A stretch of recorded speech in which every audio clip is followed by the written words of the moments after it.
2022. El día de hoy vamos a continuar hablando sobre flujo de agua y además vamos a mencionar algunos aspectos relacionados con los requisitos de la materia, lo que tenemos a futuro, y especialmente porque ha habido una nueva inscripción. Entonces, alguno de ustedes es nuevo en ese sentido, ¿no? Entonces, pero todavía no ha ingresado nadie que sea nuevo. Bien, si amerita el caso. Entonces, sigamos hablando de flujo de agua. ¿Qué hemos dicho hasta ahora? Hemos visto conceptos generales, flujo en una dimensión, dentro de eso la ley de Darcy, muy especialmente K y la determinación de caudal y presiones. El tema además tiene flujo en 2 dimensiones y además flujo en 3 dimensiones, ¿no? La primera parte se resume con estas gráficas de ciclo de agua, de zona bandosa, zona freática, nivel freático, presiones, gradiente hidráulico, presión de poros, altura total, ¿no? Que hemos entendido primero. Y luego la idea de permeabilidad, la misma ley de Darcy, V igual a K por I, permeabilidad con carga variable, con carga constante de campo, ecuaciones empíricas. Y para esa primera parte, 4 ejercicios del 4.1 al 4.6 de los que ya hemos hablado. Luego la aplicación a determinar presión y caudal, básicamente determinar de dónde a dónde se mueve el agua en una dimensión y tratar de hallar las alturas totales a lo largo de este trayecto con la ecuación de Darcy y la ecuación de continuidad. Y al respecto del anterior lunes, ahora han resuelto el 4.7 que está en la pantalla, el 4.8 que lo ven ahora, el 4.9, el 4.10, y eso hace que tengan en la mano ya en formato PDF los ejercicios 4.1 a 4.6 más el 4.7 al 4.10. Como siempre se repite, que de clase a clase están obligados a hacer estos ejercicios. No siempre los recojo, pero de clase a clase para crecer, porque esa es la idea, que asistan, entiendan, apliquen y al aplicar hay una enorme diferencia, ¿no? Bien, entonces de seguro tienen preguntas con relación a todo el tema que hemos visto y aplicados a estos ejercicios. El 4.7 al 4.10 son los ejercicios del anterior lunes a hoy jueves. Entonces pueden hacer sus preguntas, los escucho.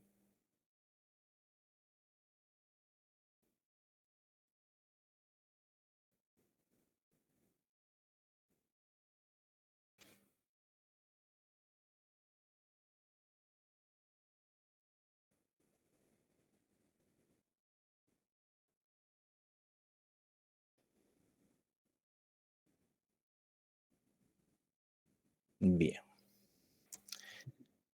adelante.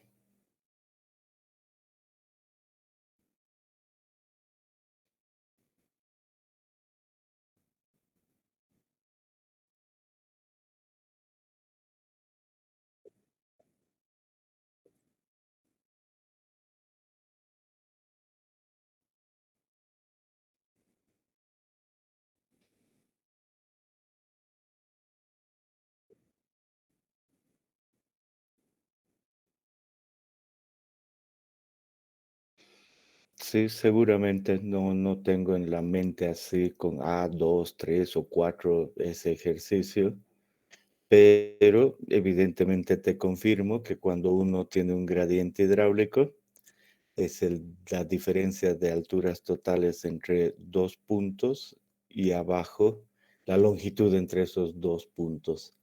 Entonces, si los 2 puntos analizados tú ves que tienen una distancia diferente a la que está en el ejercicio, evidentemente está mal el ejercicio. Te confirmo aquello. Pero no es que he visto el ejercicio, ¿me entiendes? No tengo en mente eso, el 2A, el 4A, etcétera, etcétera. Pero te confirmo que la longitud ahí tiene que ser la longitud entre los dos puntos que se está analizando.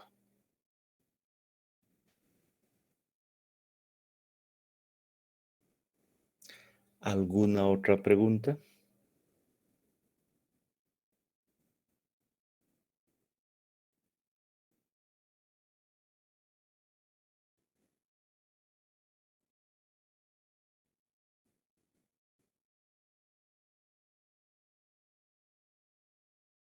Bien. Entonces, cerrada esa parte de una dimensión, ahora nos toca hablar de dos dimensiones. Y obviamente volvemos a abrir un menú más grande, porque no solo es cuestión de unos minutos, un contenido simple, sino que es un contenido más complejo, nada difícil, pero más largo. Y ahí está. En flujo en dos dimensiones, lo que nos interesa es, en primer lugar, analizar el flujo en dos dimensiones.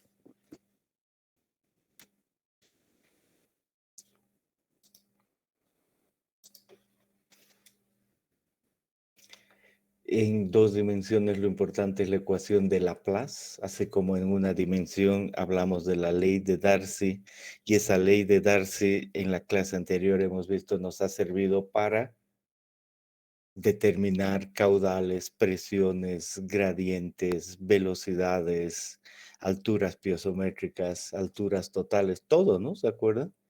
Era la idea. Ahora está la ecuación de Laplace. Y vamos a ver aquí que parte de la solución de esa ecuación de Laplace son las redes de flujo y vamos a entender la definición, qué son redes de flujo, cómo se construyen, la medición del caudal, presión, lo que hacíamos en una dimensión, y además vamos a necesitar ver la línea freática, ya vamos a ver cómo, además de soluciones numéricas y modelos físicos. Eso es lo que tenemos en dos dimensiones. Entonces, primero, simplemente entendamos eso, las dos dimensiones, ¿no? Y para ver las dos dimensiones, tenemos una figura, una fotografía sacada de internet, y esta nos ayuda a ver en dos dimensiones cómo es el flujo. Entonces, agrandamos un poquito y decimos, esta es una presa típica, y esta presa típica pues acumula agua a un lado y el agua pasa por la presa, entonces hay movimiento de agua en el suelo. Y ese es en dos dimensiones. ¿En qué sentido? En el sentido en el que podemos ver cualquier presa de frente y sabemos que tiene una longitud grande, no, no es cuestión de 1 metro, 2, 10 metros, son 100 metros, 200, 500 metros los que realmente dan el lado de esa presa. Y cuando hacemos el corte, ahí, por ejemplo, vemos este corte.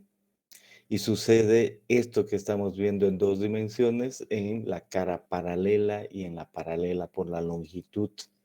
Entonces podríamos decir que en este caso, por ejemplo, el nivel de agua llega ahí y, e ingresa. No sabemos cómo, pero debemos pensar que, por ejemplo, podría ser así. Entonces el nivel de agua llega ahí, por lo tanto ese es el nivel freático. Y si vemos un punto, tiene una componente en X y tiene además una componente en Z, y son dos componentes, entonces es flujo en dos dimensiones. Por supuesto, no sabemos si ese flujo va a ser en ese sentido o algún rato podría, por ejemplo, ser así. ¿Por qué uno? ¿Por qué el otro? Eso es lo que vamos a ver. Pero la clave es que finalmente el agua termina moviéndose en un plano. Y eso es lo común, así se considera el movimiento de agua. De ahí vienen las dos dimensiones, ¿no? Esa es básicamente la idea. Bien, queremos ver ahora un ejemplo queremos ver el ejemplo de la presa de Misikuni, un ejemplo, vamos a decir, muy cercano a nosotros, la presa de Misikuni. Y al respecto queremos ver en primer lugar la planta, ¿no? Y vemos la planta y decimos, perfecto, yo noto que en este sector hay un terraplén visto de arriba. Ese es el sector visto de arriba. Noto que además hay un vertedor aquí, hay un túnel acá, hay una pequeña presa aquí arriba, otra pequeña presa aquí abajo que no se nota mucho. Además un camino y aquí una pantalla de hormigón. Hacemos un corte en este terraplén, un corte en ese sentido, y pues llegamos a esto y decimos, ahí está nuestra presa y está cortada. Les había hablado de una pequeña presa arriba, es lo que se conoce como ataguía, aguas arriba, y una ataguía aguas abajo. ¿Para qué? Para que cuando se construya todo ese terraplén, el agua llegue ahí y se desvíe al túnel. Y lo mismo este otro lado, llegue ahí y se desvíe, ¿no? Al túnel. O salga y no vuelva atrás a llenar eso y así se pueda construir. Y aquí la pantalla de hormigón que hace de agente impermeabilizante para que el agua no entre, se acumule aquí los niveles. Esta presa de Misikuni tiene unos 120 metros de altura y acumula agua ahí y el agua realmente se acumula. De modo que no se debe esperar que fluya agua por este terraplén. Pero antes de eso, ¿y por qué el terraplén? El terraplén para aguantar la pantalla, eso es todo, ¿no? Es un terraplén construido para aguantar la pantalla. Y este terraplén tiene diferentes partes. Ahora pensando en que sí puede haber cierto movimiento de agua. Tiene el suelo y aquí en especial un suelo más grueso. Eso es lo que se ve ahí, es un drain, un suelo más grueso y aquí un suelo más grueso. ¿Con qué idea? De que en algún momento pueda haber algún accidente como un sismo, que el nivel de agua esté ahí, se rompa por sismo, por ejemplo, la, la losa de hormigón y el agua empiece a fluir y vamos a decir que puede fluir hasta el dren y ahí como es un material muy grueso, baje y luego continúe por aquí y salga en ese sentido. Entonces, estamos hablando de un flujo así y eso va a ayudar mucho a la estabilidad. La otra posibilidad sería que el flujo continúe por aquí, pero que el agua llegue a ese nivel, ya vamos a ver a futuro, es muy peligroso. Entonces, de ahí que dirigimos con el material aquello. Entonces, hay que averiguar y este es un muy buen ejemplo de cómo puede fluir así y cómo sería el flujo en dos dimensiones, ¿no? Esa es la idea. También en cualquier presa existe la posibilidad de que además el agua vaya por debajo de la presa. En cualquiera, no decimos en esta. En esta se ha hecho mucho esfuerzo por poner inyecciones y además que es una roca, entonces no es exactamente la misma condición. Bueno, con esos datos pensemos ahora en qué hay detrás. Entonces, detrás de esto, de por ejemplo el material que se ve aquí en anaranjado, un enrocado, está esta foto, aquí la ataguía aguas abajo, aquí el enrocado de la presa en construcción, aquí el medio, el dren del que hemos hablado, suelo a un lado, suelo al otro lado, aquí otra vez el enrocado. Aquí del otro lado, el dren del que hemos hablado, que es solo material más grueso, material alrededor, aquí el enrocado, para mostrar que hay suelo detrás de esto, ¿no? Y la presa concluida, el enrocado a este lado, la cresta y aquí la, el hormigón. A este otro lado lo mismo, el hormigón y aquí el hormigón. Entonces, ¿cuál es la idea? La idea es que en esta presa se va a acumular el agua y no va a pasar agua por el hormigón, pero si hubiera un accidente, pasara y ya vemos nosotros que además estas placas de hormigón, esta pantalla de hormigón ha sido construida con ciertas franjas y entre esas franjas es que uno puede pensar en una sección paralela y el movimiento se daría en ese sentido. Esa es la esencia, ¿no? De las dos dimensiones. Si volvemos aquí, hacemos un corte, las dos dimensiones del movimiento en el suelo aquí, o si corresponde abajo. Ya vamos a ir con calma. Entonces, eso nos muestra evidentemente el flujo en dos dimensiones. ¿Y dónde estamos entrando? ¿Cuál es ahora nuestro campo de acción? ¿Tienen alguna pregunta al respecto?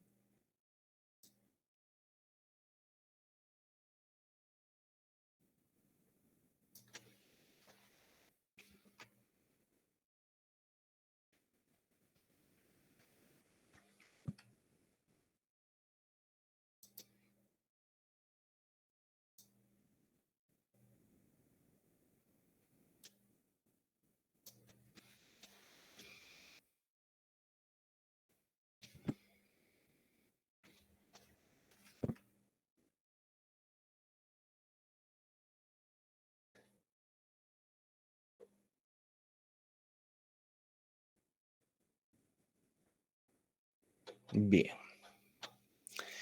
entremos de lleno al aspecto de flujo en dos dimensiones, definiendo que el flujo en dos dimensiones puede ser de dos tipos, el confinado o el no confinado.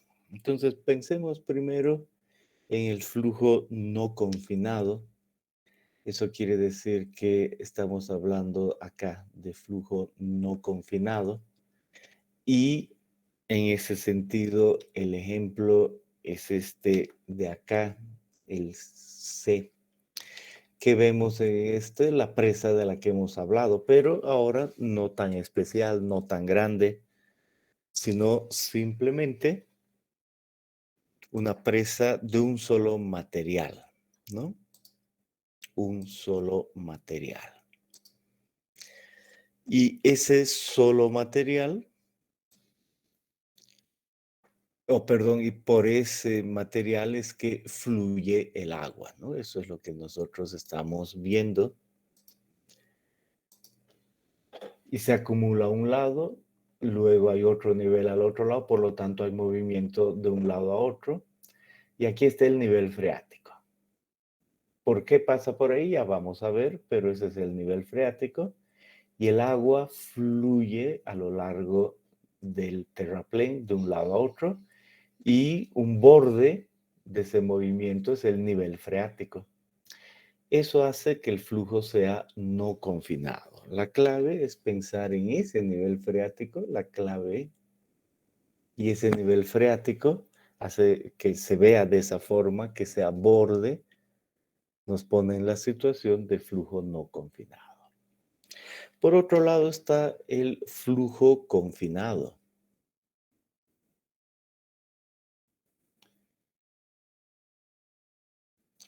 Si estamos hablando de flujo confinado, entonces estamos pensando en el ejemplo A y el ejemplo B.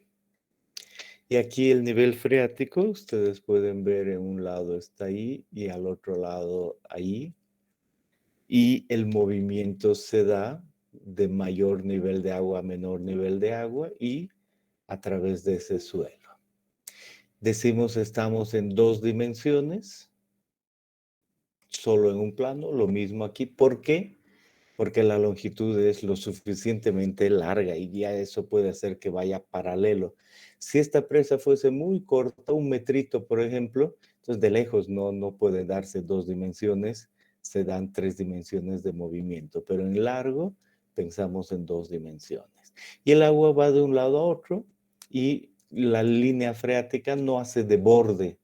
Entonces ese es un flujo confinado. Aquí lo mismo, tenemos una excavación, agua a un lado, agua al otro lado y agua ahí. Y el movimiento es de izquierda a derecha aquí, entra ahí a la zanja, y de aquí de derecha a izquierda y entra a la zanja, y tenemos flujo en 2 dimensiones. Y este también es flujo confinado, porque en ningún caso se da esto de acá. Esos son los 2 tipos de flujo. Pueden hacer sus preguntas.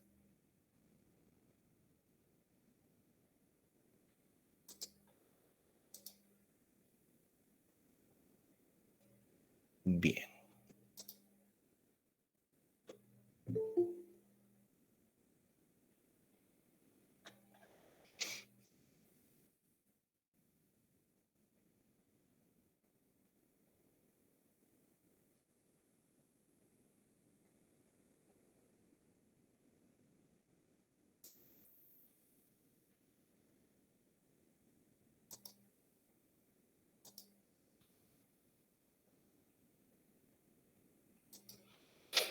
Bien, entonces ya hemos visto la idea de las 2 dimensiones. Ahora nos toca hablar de la ecuación de Laplace. Tomemos uno de los ejemplos. Aquí está uno de los ejemplos. Longitud larga hace que el flujo sea en 2 dimensiones. Y este es flujo confinado. Está perfecto. Vamos a empezar con eso. Entonces sabemos que se ha dado las circunstancias para que haya un cierto nivel de agua aquí, otro nivel de agua ahí. De hecho, hemos creado ese diferencia al poner nuestra presa de concreto. Por debajo hay un cierto material, un suelo, hasta cierta profundidad. Luego hay otro y sabemos que va a haber movimiento de agua de un lado a otro. Decimos, ¿y qué pensamos de este punto? Ahí hay agua moviéndose y vemos la velocidad que tiene. Podemos pensar en esto. Tiene esta velocidad de movimiento. Y esa velocidad tiene 2 componentes, vz, vx.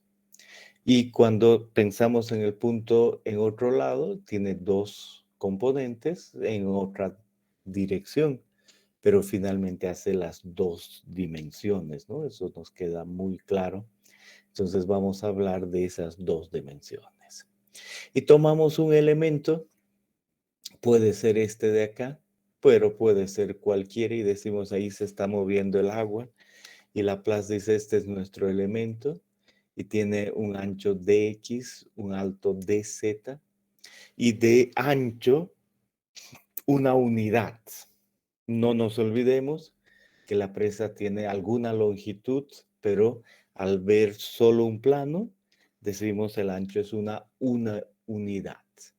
Y sabemos que hay una velocidad en z y al otro lado cambia un poco, es normal eso. Y hay una velocidad en X, entra y al otro lado, en el otro borde, cambia un poco. Y ese cambio, especialmente uno lo ve en hidráulica, es la derivada de V sobre X de Z. Entonces, esa es la idea, una velocidad y un cambio, otra velocidad y un cambio. Y Laplace dijo, bueno, vamos a tomar unas hipótesis. La ley de Darcy es válida. Entonces, aquí V es igual a K por I. Aquí V es igual a K por I. El suelo está completamente saturado, no hay aire. El tamaño de la fracción de suelo se mantiene constante, es homogéneo de un lado a otro. Y ahí, haciendo operaciones, pues Laplace dijo, la ecuación que determina el movimiento en 2 dimensiones es esta. El K en X, el K en Z, la altura total XZ. Miren ustedes, segunda derivada parcial de H con respecto a X, segunda derivada de H con respecto de Z y el coeficiente KX y KZ. Si el suelo es homogéneo e isótropo, ¿se acuerdan? Hemos hablado de isótropo la anterior clase. Homogéneo, KX es igual a KZ, entonces la ecuación queda así. Y esta ecuación que vamos a analizar ahora, hay que resaltar lo siguiente. hay que resaltar que tiene H, tiene X y tiene Z. Entonces, realmente si volvemos aquí atrás, decimos para uno de estos puntos, vamos a poner un cierto nivel de referencia, no importa dónde, lo voy a poner ahí, y voy a ver si introdujese un piezómetro, hasta dónde se eleva. Tiene que elevarse menos que al inicio, más que al final, y ahí hay una altura. Entonces, del nivel de referencia, en ese punto hay una altura. Y ese punto está ubicado en una posición XZ.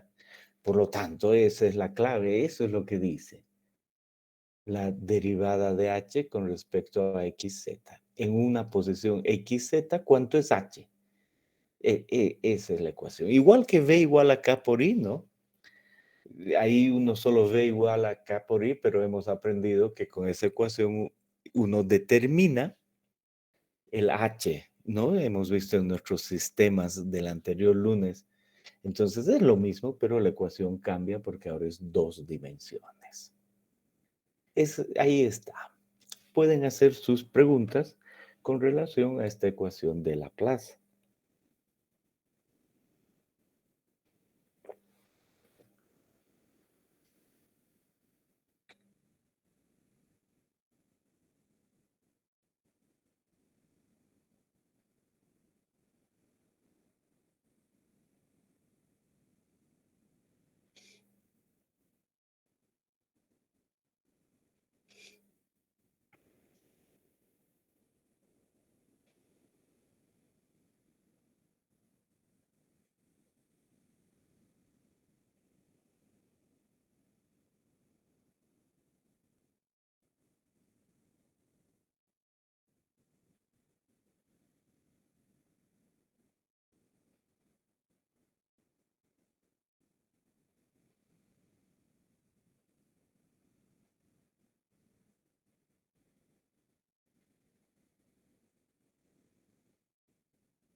Ahora, esta ecuación, que sería cuestión de integrar y tenemos ya la altura. Pero por supuesto uno sabe ya que no es tan rápida la integración. Y ahí aparecen soluciones gráficas, soluciones numéricas y modelos físicos. Es la solución esta, la ecuación, la solución gráfica. Y eso es lo que vamos a ver en esta y la siguiente clase. Para soluciones gráficas, uno piensa en esto de acá y esto son soluciones gráficas y se llaman redes de flujo. Y una red de flujo tiene una serie de líneas de flujo y líneas equipotenciales que se intersectan a 90 grados y contienen círculos. Esta y este es eso. Esto en flujo confinado, digo no confinado, y este en flujo confinado. Pero sea como sea, vamos a ver ese detalle ahora. Es solo para mostrar que las soluciones gráficas son redes de flujo. Entonces, ¿qué vamos a hacer en redes de flujo? Ver la definición, la construcción, la medición, medición del caudal, la medición de la presión y la determinación de la línea freática. Para esta clase nos queda ver definición y medición de caudal y medición de presión. Vamos a eso. Entonces, en su pantalla ustedes pueden ver ahora esto que acá, que es una red de flujo en una situación de flujo confinado, en el cual se ha puesto una ataguía, aquí está la ataguía, y se ha hecho que el nivel de agua en un lado aparezca de mayor altura que en el otro. Hay una diferencia de alturas totales. Entonces, al fluir el agua de un lado al otro, no puede por la taguilla, se mete al suelo, va al otro lado, y el suelo termina ahí, y por debajo hay un estrato muy poco permeable, impermeable se le podría llamar. Y el movimiento de agua viene dado por esta red de flujo. Ahora, ¿qué significa ese red de flujo? En un momento vemos, pero ya entendemos que esa es una solución a la ecuación de Laplace. Esto muestra cómo se mueve el agua. Perfecto, entonces hagamos ese análisis. Y digamos, primero tenemos que determinar nuestro suelo. Aquí está nuestro suelo. Tiene un límite abajo ese suelo, por debajo no pasa agua y el nivel del terreno está definido. Y además en este suelo vemos que se extiende hasta menos infinito y al otro lado hasta más infinito. No hay límites ahí. Es grande. Y el agua fluye y vamos a determinar el movimiento de una partícula y nos vamos a imaginar, oh, perdón, sí, ¿no? Está bien, una partícula y decimos esta partícula. Y esa partícula está en el lado izquierdo y debido a que hay una diferencia de alturas, fluye de un lado al otro lado. ¿Y cómo fluye? Sigue una cierta trayectoria. En algún momento llega a esa posición, en otro momento a esa posición, después ahí, y sigue una cierta trayectoria. Después vamos a entender bien por qué esa, pero la idea primero es sentido común, va de izquierda a derecha y ha seguido una trayectoria esa partícula, ¿no? Por supuesto, podemos nosotros decir esa trayectoria representa seguir una cierta línea, ¿no? Había dibujado puntos, pero era solo para decir en el momento, ¿no? Y sigue esa trayectoria, ya estaba dibujada antes. Ahorita le pongo encima algo solo para que quede claro que ha seguido la trayectoria.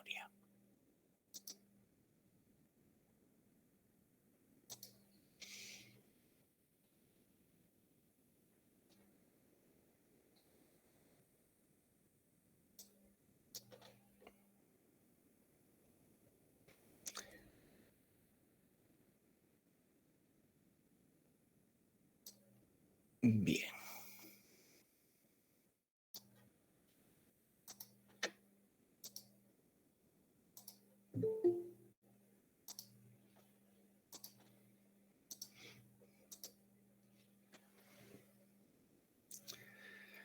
Y nosotros ahora a esa trayectoria, pues la llamamos una línea de flujo. Es una definición, se puede decir. Le ponemos un nombre y le decimos, esa es una línea de flujo. Definición.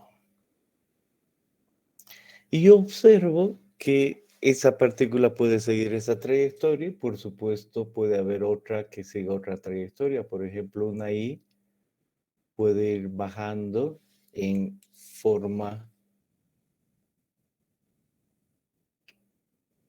vertical y volver a subir en forma vertical hasta el otro lado, alrededor de nuestra taguilla. Claro, ahí ha salido unas líneas muy feas, pero se entiende que es al borde de la taguilla de un lado a otro. Y puedo pensar en otra trayectoria, una partícula que se mete a este lado, muy a la izquierda y que en este sector que estamos analizando siga ese movimiento y llegue al otro lado. También es posible eso. Entonces ahí yo he dibujado en este momento 3 líneas de flujo que representan la trayectoria que sigue el agua en ese suelo. Y por supuesto unas partículas siguen una, otros otra, ¿no? Eso queda claro. Y a eso se refiere una línea de flujo, a la trayectoria que sigue el agua en el suelo. Realmente, ¿cuántas líneas de flujo he dibujado yo? 3. Pero ya hay dibujadas más, las contaremos. Aquí hay dibujado una primera aquí, una segunda acá, una tercera acá, una cuarta acá y aquí una quinta. Realmente ahí hay dibujadas 5 líneas de flujo. ¿Verdad que sí? Bien. ¿Qué otra cosa podemos mencionar? Podemos decir que además quisiera yo ver la altura total. Entonces, para ver altura total, me imagino piezómetros. Y en este punto 3 me imagino que voy a poner un piezómetro y por supuesto ese piezómetro tiene una cierta altura y este punto 3 tiene una altura definida, entonces esa es la altura de ese piezómetro. Y veo en el punto 4 el punto 2, el punto 1, cualquiera de estos puntos a lo largo de esa entrada. Y veo que es claro que todos esos puntos van a tener esta misma altura, la misma altura total.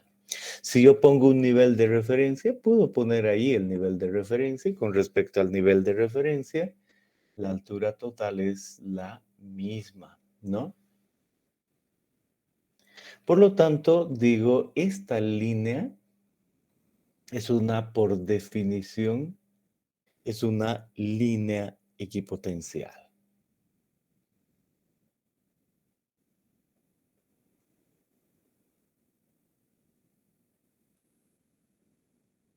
Línea equipotencial. ¿Por qué? Porque tiene el mismo potencial. Y igual que antes, tracé una línea azul, ahora puedo trazar una línea roja y diga, esta es una equipotencial.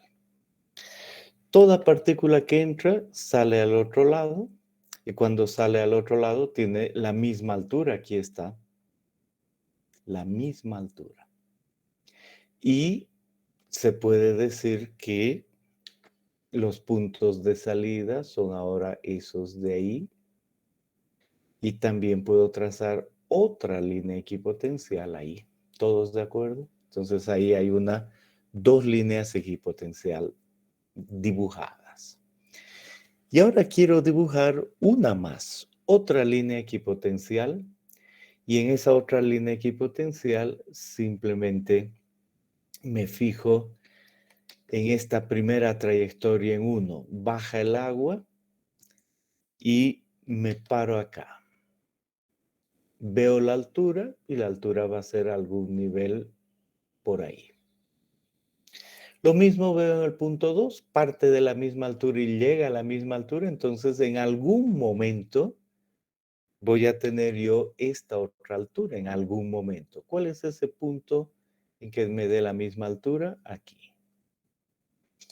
Y después en el punto 3 lo mismo, en algún momento voy a tener la misma altura y después en el 4 y después en el 5. Entonces ahí yo defino que la equipotencial es esa otra, esa también se llama línea equipotencial. Y entiendo que ese es una equipotencial porque todos esos puntos tienen la misma altura. ¿Verdad que sí?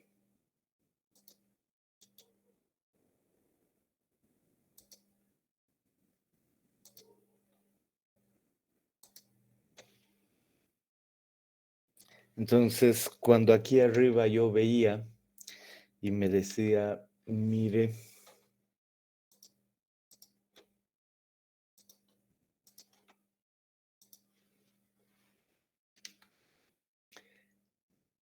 líneas de flujo y líneas equipotenciales son partes de la red de flujo. Acabo de entender qué es una línea de flujo y qué es una línea equipotencial. ¿Ok? Pueden hacer sus preguntas. Todavía no entendió qué es una red de flujo, pero sí que es una línea de flujo y que es una equipotencial y tengo que tenerlo muy claro. Entonces pueden hacer sus preguntas.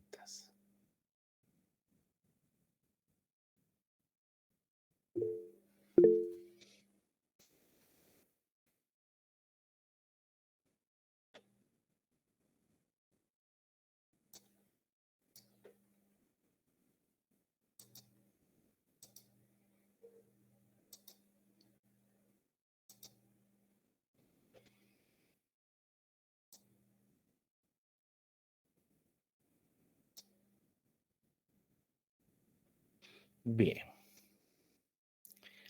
Limpiemos nuestro dibujo y ahora analicemos las líneas que hemos dibujado, comillas hemos dibujado, ya estaba, pero hemos terminado dibujando estas líneas y en total, ¿cuántas he dicho? En cuanto a líneas de flujo, he terminado aquí dibujando una primera al borde, una segunda ahí, una tercera acá, luego una cuarta ahí y por último está determinada una quinta y están bien dibujaditas. Y además veo las equipotenciales y en cuanto a las equipotenciales, las que están dibujadas acá, es una primera ahí, luego una segunda acá, después una tercera acá, una cuarta, quinta, sexta, séptima, octava y novena. Hay 9 líneas equipotenciales ahí. Pero estas son especiales. ¿Qué hacen estas de especial? Puedo ver aquí que para que sea una red de flujo y una red de flujo constituye la solución a la ecuación de Laplace, tengo que insertar círculos en cualquiera de los elementos que forme. Y además los elementos deben intersectarse a 90 grados. Entonces voy a verificar eso y digo, a ver, por ejemplo, aquí, ¿será que hay 90 grados? Sí. Entre equipotencial y línea de flujo hay 90 grados. Luego veo aquí, ¿habrá esos 90 grados? Sí. Veo aquí, ¿habrá esos 90 grados? Sí. Veo acá, ¿habrá esos 90 grados? Sí. ¿Habrá esos 90 grados? Sí. Entonces he construido, he dibujado estas líneas de flujo de tal manera que unas y otras se intersecten a 90 grados.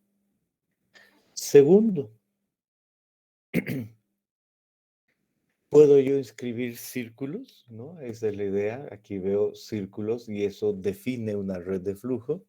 Y digo, sí, puedo escribir un círculo ahí, otro ahí, otro ahí, otro ahí. No, no es perfecto, pero entiendo que puedo escribir círculos como se muestra acá. Entonces, esta red de flujo, este conjunto de líneas equipotenciales y líneas de flujo, realmente es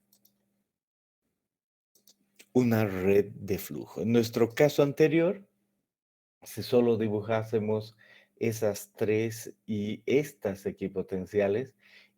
tres equipotenciales y estas líneas de flujo son solo equipotenciales y líneas de flujo, no son la red de flujo. Lo que es la red de flujo es el conjunto de líneas equipotenciales y líneas de flujo que, ahí está la clave, que forman elementos cuadrados y se intersectan a 90 grados. Y es un trabajo que hay que hacer a mano. Entonces ahí hemos definido una red de flujo.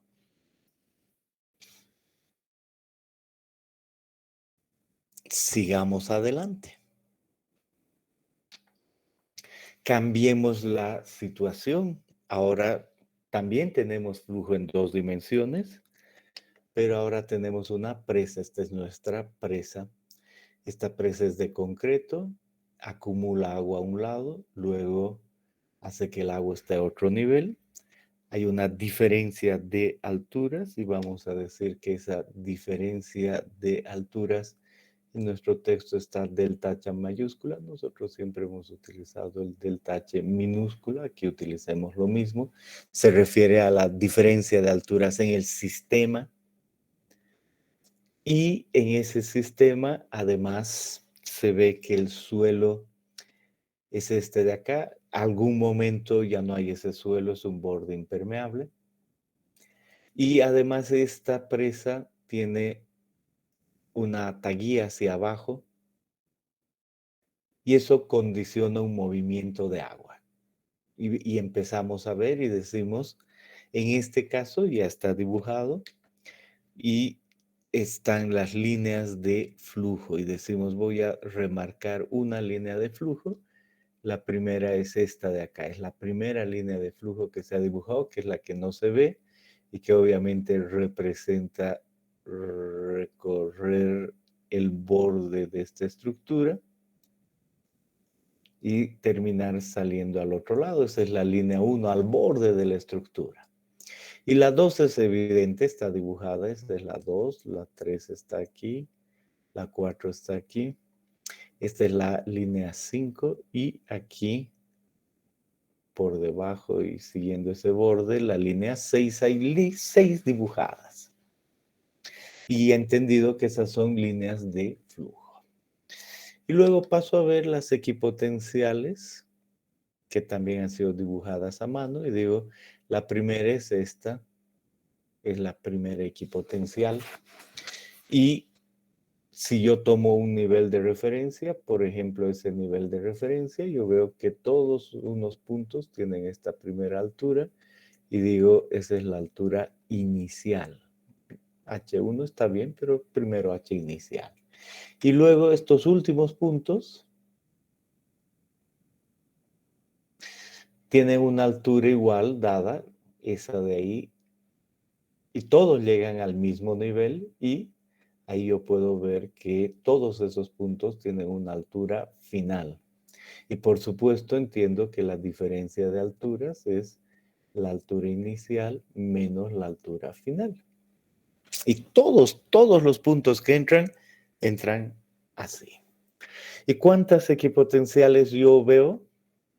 Ahí hay una, luego este es 2, este es 3, este es 4, después está 5, 6, 7, 8, 9, 10, 11, 12, 13, 14, 15, 16, 17 y en este dibujo hay 18 líneas equipotenciales. Es lo que vi antes. Y está dibujado.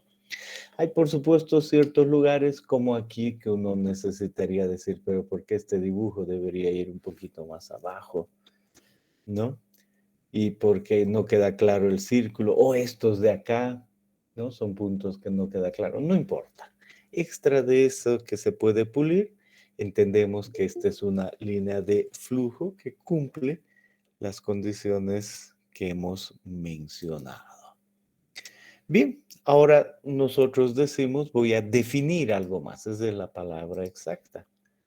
Y digo, voy a entender dos líneas de flujo y voy a entender que esta es una línea de flujo, ahí está. Y esta otra es otra línea de flujo, está bien. Y así podría tomar cualquier porción.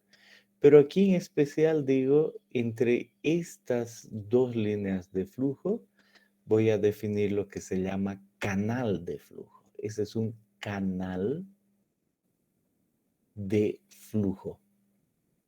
Definición. El espacio entre dos líneas constituyen un canal de flujo. Entonces la pregunta es, ¿cuántos canales de flujo existe en esta red de flujo? Y eso es un poquito diferente a las líneas de flujo. Aquí yo puedo ver que este es un canal, este es un segundo canal, este es un tercer canal, este es un cuarto canal y este es un quinto. Y la idea es que he dibujado elementos cuadrados para que el flujo sea igual en cada canal, ¿no? Esa es básicamente la idea. Aquí el quinto un poquito diferente, pero ignorando aquello, digo, hay 5 canales de flujo. Y aquí dice el número de canales de flujo, lo voy a simbolizar con NF, y en este dibujo es muy claro, hay 5 canales de flujo. Utilizo el anterior y digo, ¿cuántos canales de flujo hay aquí? Para ver si he entendido, pueden contarme, pueden abrir su micrófono y mencionarlo.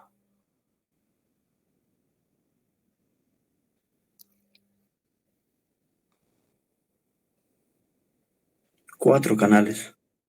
Hay evidentemente 4. Este representa el canal 1, aquí está el canal 2, aquí está el canal 3 y aquí está el canal 4. 4 canales de flujo es una definición. Hay 5 líneas de flujo y 4 canales de flujo. Muy bien. Ahora paso a ver las equipotenciales. Y digo, aquí hay una primera equipotencial, aquí hay una segunda equipotencial, y entiendo que el movimiento de cualquier punto de un lado al otro lado ha producido una pérdida de energía. Entre otro punto, por ejemplo, ese de ahí y ese de ahí, también hay otra pérdida de energía. Si yo analizo entre este y este equipotencial, entre esos dos puntos también hay una pérdida de energía.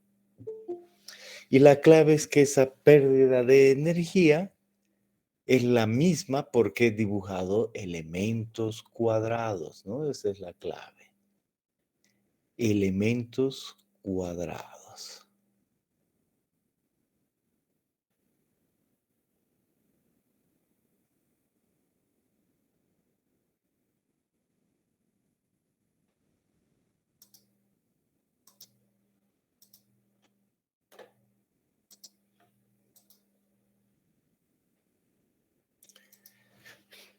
Y defino que la pérdida entre equipotencial y equipotencial, esta, por ejemplo, es una caída de potencial. Caída de potencial. Por lo tanto, esta otra también es una caída de potencial.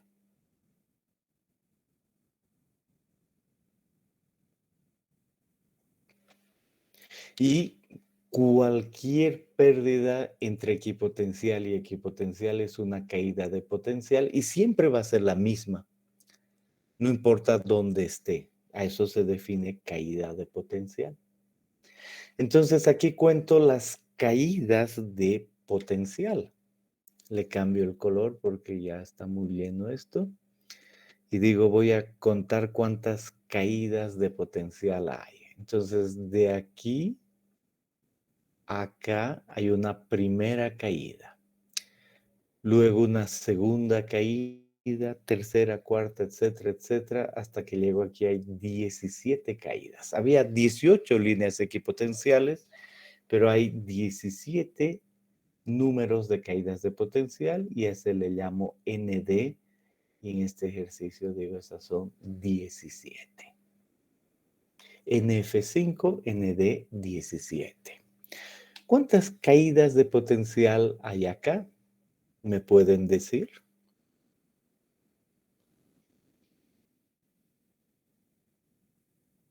8 caídas. Entonces, de este primer punto a este hay una caída, luego aquí dos, luego aquí tres caídas, cuatro caídas, cinco caídas, seis caídas, siete caídas y aquí 8 caídas de potencial. Hay 8 caídas de potencial. Aquí yo debo marcar que en esta red de flujo el NF era 4 y el ND es 8. En esta otra, pues el NF es 5 y el ND es 17. ¿Por qué? Porque es otro problema, su propia geometría, que condiciona el número de canales y el número de caídas. Y aquí uno se pregunta, ¿cómo se hace esto? La respuesta es de forma manual, uno, a, a escala, nunca olvidarse, a escala y utilizando lápiz y borrador hasta armarlo mejor. ¿Y cuántos canales de flujo van a depender de persona a persona, no? Al cumplir estas propiedades van a salir parecidas, pero imagínense que aquí es lógico pensar que alguien pueda hacer 10, 34, o que otro haga 5, 16, 5, 18, es normal eso, ¿no? Puliendo un poquito, en el fondo el dibujo va a estar bien hecho, pero va a variar un poco. Entonces, de estudiante a estudiante no hay de qué preocuparse porque es un procedimiento manual.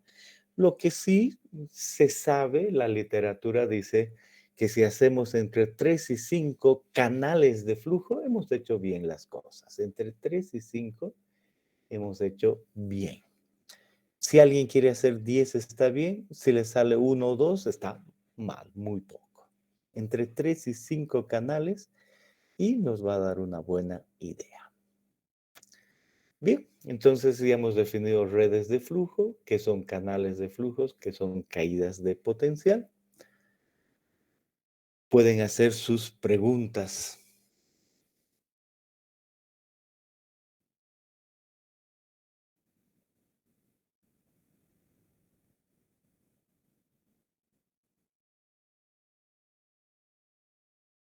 Bien.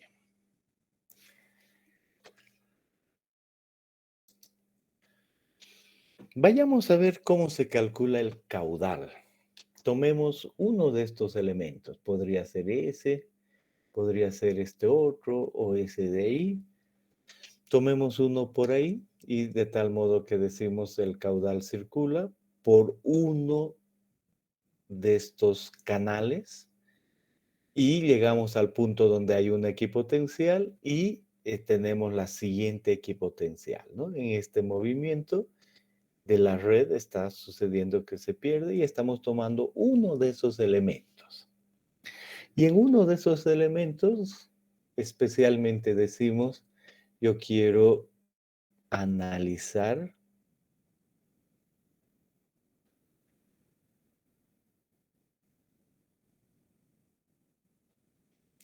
el movimiento entre ese punto y ese otro punto. Y por supuesto, digo, entre esos dos puntos puedo suponer una línea recta y ahí simplemente digo la velocidad es igual a k multiplicado por i. ¿Correcto? Sí. Y a partir de eso, inmediatamente puedo decir el caudal que circula va a ser igual a la velocidad por el área, lo que equivaldría a k multiplicado por i, e i es el delta h entre la longitud que exista. Ese es el caudal que va a pasar. Y escribo específicamente ese caudal aquí abajo y digo, ese caudal equivale al coeficiente k multiplicado por la diferencia de alturas entre dos puntos. Entonces recuerdo siempre que la caída es la diferencia de alturas entre cualquier punto y es la misma. Eso me va a llevar a lo siguiente. Volviendo acá, me va a llevar a la idea de que si yo tengo que se pierde un delta H, entonces digo, aquí se ha perdido una fracción de delta H, otra fracción de delta H, otra y así sucesivamente, hasta que llega aquí y se ha perdido el delta H total. Y como la pérdida de equipotencial a equipotencial es la misma porque esa es de una red de flujo, entonces cada caída es fácil de entender, cada caída que va a ser el valor del delta H entre el número de caídas. Cada caída de potencial va a ser el delta H total entre el N D. Porque esa es la definición, eso es lo que sucede. Bien, entonces aquí yo estoy enfrentando una caída, entonces entre este y este punto, la caída de potencial va a ser el delta H del sistema entre el número ND. ¿Verdad que sí? Delta H entre ND es la caída. Por lo tanto, cuando hablo de delta H aquí, la diferencia entre esos dos puntos es el delta H del sistema. Entonces, este delta H, estrictamente hay que tener cuidado con aquello, es el delta H entre el punto 1 y el punto 2. Yo puedo decir este es el punto 1 y este es el punto 2. Entonces, este es el delta H entre 1 y 2. Y ese delta H entre 1 y 2 es el delta H del sistema sobre ND. Por lo tanto, aquí multiplico por eso. por el delta H dividido entre ND y dividido entre la longitud. Y la longitud entre 1 y 2 está definida aquí por delta B. Entonces anoto delta B. Y multiplico por el área. El área tiene que ver con el delta S.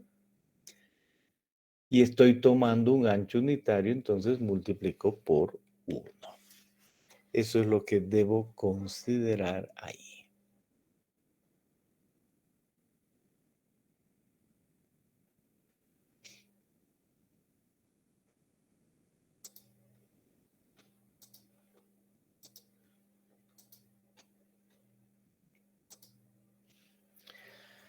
Bien, como he dibujado una red cuadrada, ¿qué sé del delta B y del delta S, que son iguales? Entonces puedo yo decir el caudal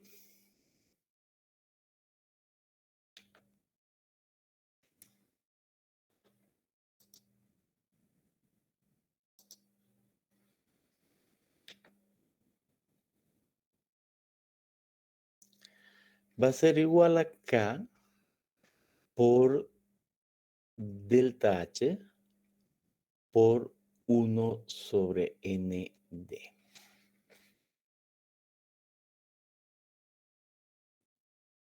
A lo largo de un canal de flujo. Y a este otro lado, puedo yo decir, pero el caudal del sistema va a ser el caudal por NF. Consecuencia, el caudal que vaya a circular por una red de flujo va a ser el valor de K multiplicado por delta H multiplicado por NF sobre ND. Esa es la forma en la que uno encuentra el caudal. K por delta H sobre ND en un canal por NF por todos los canales. ¿Listo? Ahora aquí aparece y está en su texto una ecuación que dice este caudal es menos K por NF sobre ND por delta H. Ahora, este delta H matemáticamente es final menos inicial. Cualquier diferencial es final menos inicial. Pero cuando yo puse aquí, pensé en el gradiente inicial menos final. Es el opuesto en ese sentido. Entonces, matemáticamente, si pongo aquí el final menos el inicial, pongo el menos y termina siendo el inicial menos el final, que es lo que tengo aquí. Esa es la idea del menos. Y esa es la manera en que se encuentra el caudal. Perfecto, pueden hacer sus preguntas.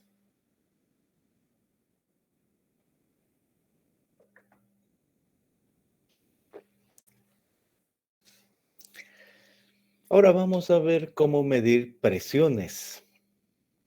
Y volvamos a esta nuestra red de flujo y establezcamos algunos puntos claros. Decimos, ese nivel llamo el nivel de referencia. Y yo sé que cualquier punto que entra tiene esa altura, por lo tanto, de ahí a ahí hay una altura que llamo la altura inicial. Altura inicial. ¿No es correcto mencionar aquello? Altura inicial. Y cuando se mete al suelo, sigue una trayectoria, pierde energía, una caída, luego pierde más energía y cuando avanza sigue perdiendo energía hasta que llega al otro lado y llega a una altura final.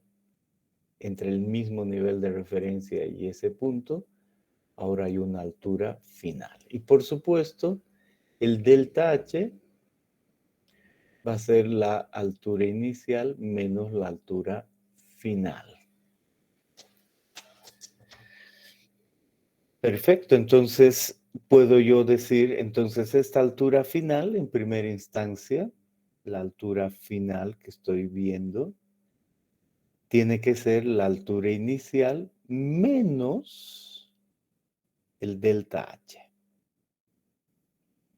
Esa es la idea, porque se mete a un lado y sale al otro lado con menos energía. Entonces la altura final es la altura inicial menos el delta H. Ahora, en ese sentido, veo qué sucede en otros puntos. Y me imagino que estoy analizando este de ahí y se mete el agua y hasta aquí pierde cierta energía. Esa energía que pierda va a ser una fracción del delta H, porque va a perder en total el delta H. ¿Y cuál va a ser la fracción exacta del delta H en este caso?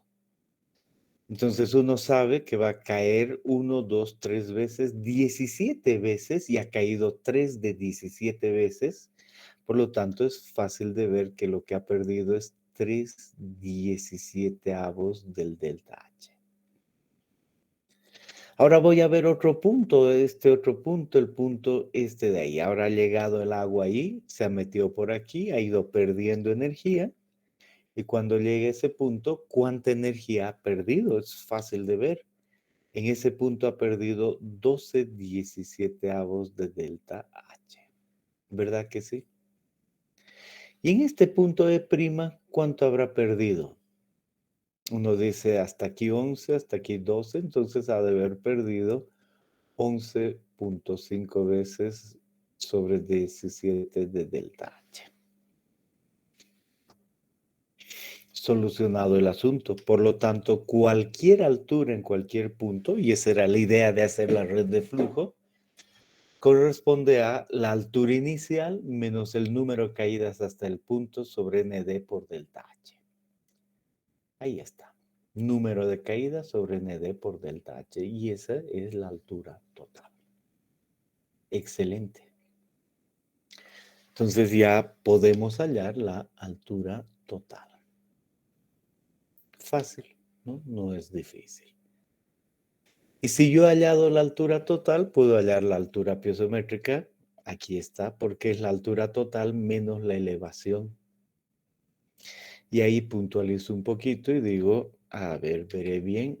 Cambiamos un poquito el color y por decir algo decimos, yo quiero hallar la altura de este punto 3 con respecto al nivel de referencia. Entonces yo veo la distancia que hay entre ese y ese y digo, esa es la elevación del punto 3. Y entre el punto este y el nivel de referencia hay otra elevación. Y entre el punto E y el nivel de referencia hay otra elevación. ¿Qué es la elevación? La distancia del nivel de referencia al punto. Entonces no es difícil de ver que yo puedo saber la elevación en cada punto y se calculó la altura total, entonces conozco la altura piezométrica. Y por último, hago la diferencia, el gamma del agua por la altura piezométrica y sé la presión en cualquier punto donde se mueve el agua en 2 dimensiones. Entonces ahí está lo que vi en la anterior clase en una dimensión, pues en 2 dimensiones funciona de esta manera, en cuanto al caudal y en cuanto a las alturas. Bien, pueden hacer sus preguntas.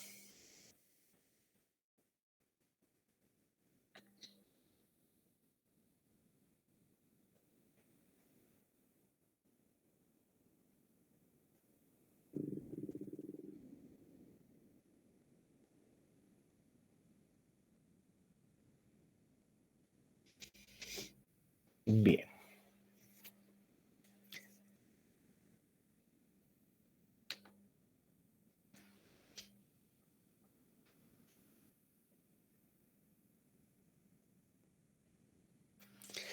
¿Cómo resumimos esta construcción de red de flujo? Decimos, siempre hay que ver primero las condiciones de borde, de dónde a dónde va a ir el agua.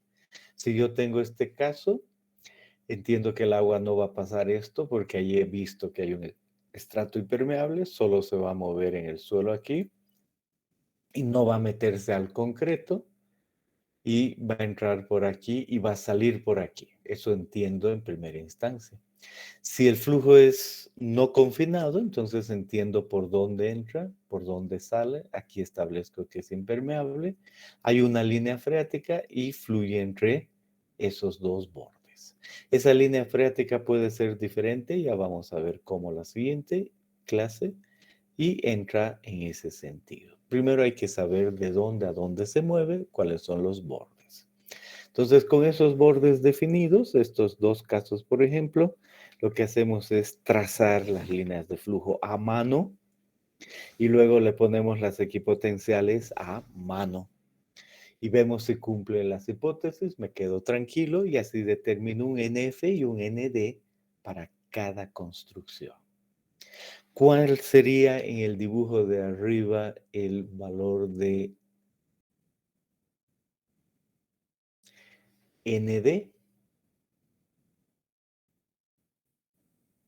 Cuento y digo 1, 2, 3, 4, 5, 6, 7, 8, 9, 10, 11, 12, 13, 14, 15, 16, 17.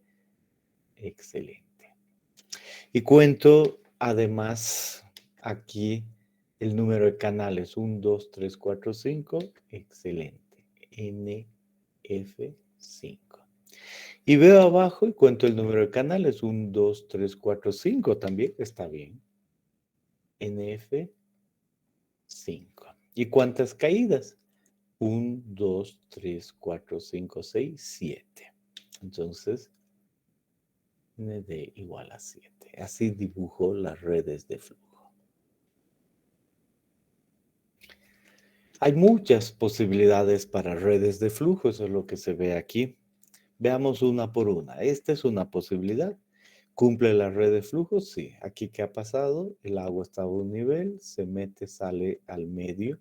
Del otro también sale al medio. Es un asunto de dividir simétricamente y trabajar a la izquierda y a la derecha, o solo a uno si las condiciones son exactas.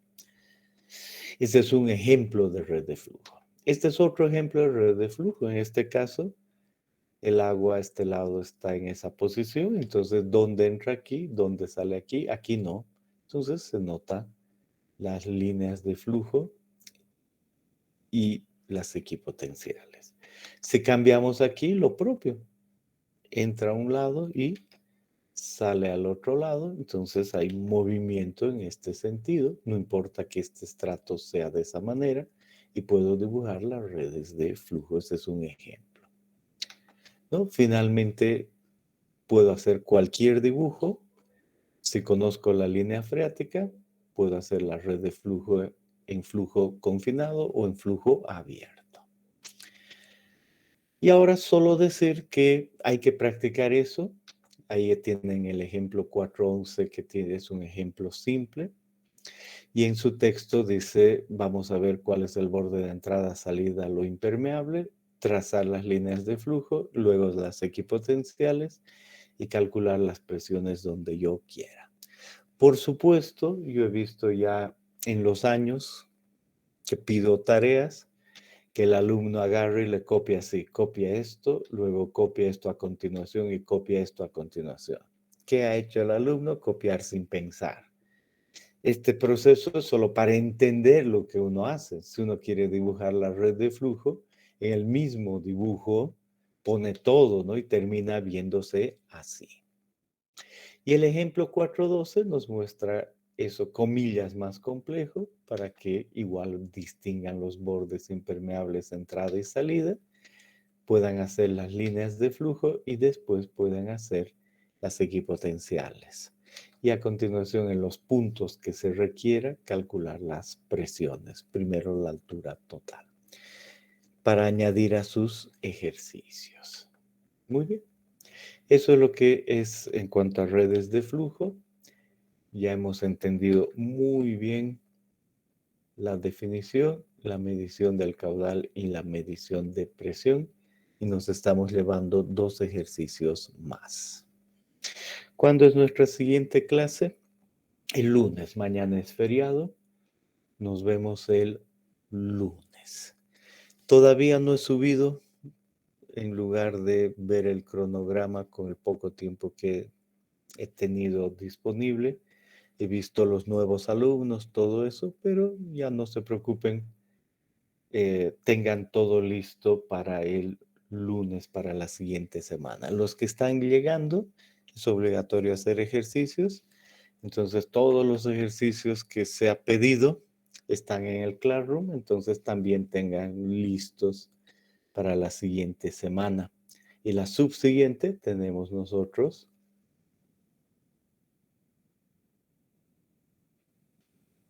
el examen. Pueden hacer sus preguntas, comentarios.